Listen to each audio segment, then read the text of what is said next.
ವರ್ಷ ಆತ ಬಂತ್ರಿ ಅಕ್ಕ. ನಂಗಿನ್ನು ಕೊಡುವೆ ಮಾಡಕ್ ಬರಲ್ಲ ಅಂತ ನನ್ ಗಂಡ ದಿನಾನು ಬುಯ್ತಾರೆ. ಹೇಳ್ಕೊಡ್ರಿ ಅಕ್ಕ. ಓ, ಅದಕ್ಕೆ ಹೇಳ್ಕೊಡ್ತೀನಿ ಬಾ ಮರತಿ. ನಾನು ಕೊಡುವೆ ಮಾಡ್ತಿದ್ದೀನಿ ಈಗ. ಹೇಳ್ತೀನಿ ಕೇಳಿ. ಮೊದ್ಲಿಗೆ ನೀರಿಗೆ ಉಪ್ಪು ಹಾಕಿ ಸ್ವಲ್ಪ ಕುದಿಸ್ಬೇಕು. ಆಮೇಲೆ ಅದಕ್ಕೆ ಅಕ್ಕಿ ಹಿಟ್ಟು ಹಾಕ್ಬೇಕು. ಅದು ಬೇಯ್ದಾದ್ಮೇಲೆ ಹದ ಆಗ ತನಕ ಮಿರಿಬೇಕು. ಆಮೇಲೆ ಉಂಡೆ ಮಾಡಿ ಸರ್ಗೋಲಿಗೆ ಹಾಕೋದು ಅಷ್ಟೇ ಕಣೆ. ಇಷ್ಟು ಈಸಿನಾ ಪರತಕ್ಕ ಮಲ್ನಾಡ್ ಕಡುಬು ಮಾಡೋದು?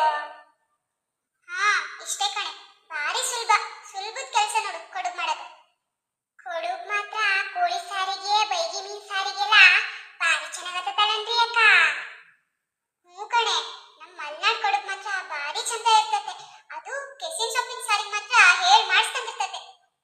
ಓ, ಅದಕ್ಕೆನಾ ನಮ್ಮ ಬದಿ ವಾರ ಪೂರ್ತಿ ಕಡುಬು ಮಾಡೋದು? ನನ್ನ ತಂಗಿ ಬಂದಿರ್ತಾಳ್ರಿ ಅಕ್ಕ, ಅದಕ್ಕಂತೂ ಕಡುಬು ಅಂದ್ರೆ ಭಾರಿ ಆಸೆ ಕಣ್ರಿ. ಇವಾಗ ಹೋಗಿ ಕಡುಬು ಮಾಡಿ ಕೊಡ್ತೀನಿ ಪಾಪ ತಿನ್ನಿ. ಸುಮ್ಮನೆ ಇವಾಗ ಎಂತಕ್ ಮಾಡಕ್ ಹೋಗ್ತಿದ್ದಾಗ ನಮ್ಮನೇಲಿ ಇದಾವೆ ಇಷ್ಟೊಂದು ಮಾಡೀನಿ, ಒಂದ್ ಸ್ವಲ್ಪ ತಗೊಂಡು ಹೋಗ್ಬೋದು. ಸರಿ ಕಣ್ರಿ ಅಕ್ಕ, ತಗೋತೀನಿ. ಬಾಳೆಷ್ಟು ತಗೋತಿ ಅಕ್ಕ?